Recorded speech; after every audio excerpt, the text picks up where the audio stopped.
vous allez bien. On se retrouve pour une vidéo où je souhaite parler des erreurs fréquentes qu'on retrouve sur scène. C'est des erreurs simples que tu peux toi-même changer et que du coup tu n'es pas forcément au courant parce qu'une fois que tu es sur scène, tu t'en rends pas forcément compte ou alors tout simplement tu n'as encore pas fait de compétition et du coup tu n'es tout simplement pas au courant des potentielles erreurs qui se font sur scène. À partir du moment où tu vas rentrer sur scène, il faut que tu saches et que tu imagines qu'on te prend constamment en photo. C'est-à-dire que tu as constamment quelqu'un qui va te regarder. Les jurys sont en face de toi, ils te regardent constamment. C'est pas parce qu'ils regardent une autre fille qu'ils ne te regardent pas en réalité. Ça, c'est faux. J'ai pu le voir sur ma scène. Donc, ok, je te montre. J'ai la posture tournée vers le jury. Chose pourtant essentielle et qui va capter l'intention du jury. Voilà. Déjà, ce qu'il faut savoir, c'est que tes premières secondes sur scène, elles sont fatales.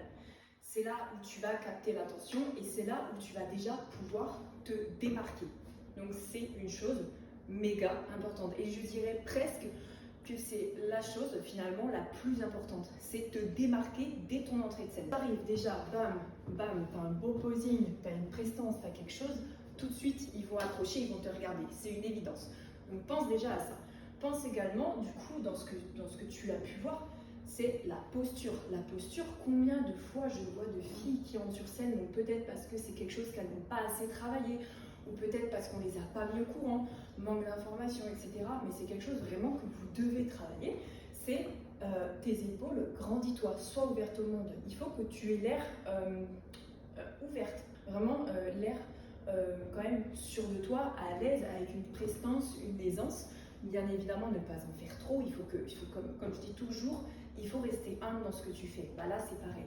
Mais tu peux pas arriver avec les épaules renfermées sur toi. Et ça, c'est quelque chose qu'on voit trop souvent, je trouve, des filles très neutres. Voilà. Et je trouve ça dommage parce qu'on ne va pas se cacher, ça gâche tout. Ok, j'arrive, je suis grandie, j'ai la cage thoracique qui ressort, j'ai mis mes épaules vers l'arrière, chose essentielle. Également, toujours les épaules tournées vers le jury. C'est quelque chose d'hyper important qu'il va falloir penser, travailler. Mais c'est lorsque tu fais ta démarche, en fait, moi ce que je dis souvent aux filles pendant mes cours, c'est ok, quand tu vas travailler ta démarche, quoi qu'il arrive, il faut que tu sois en fait en diagonale. C'est un peu ça, au final, imagine une diagonale, là en face de moi il y a la scène, il y a le jury, ok, donc j'arrive, tac, ok, donc je marche droit, bien évidemment je marche droit, mais j'ai vraiment mon haut du corps, on parle encore une fois de dissociation finalement avec ton bassin neutre, comme j'ai pu l'expliquer dans la pause latérale avec la dissociation du bas du corps et du haut du corps. Là, c'est exactement la même chose. On a vraiment une dissociation où ton bas du corps, il va suivre le mouvement, tac, il suit sa ligne directrice, ok, et tu vas avoir ton haut du corps qui va être tourné vers le jury. Donc, essaye d'imaginer, de schématiser ça dans ta tête, tout simplement. Tac. Et là, j'y vais. Donc, j'ai vraiment un haut du corps finalement qui est en diagonale, qui est tourné ouvert au jury.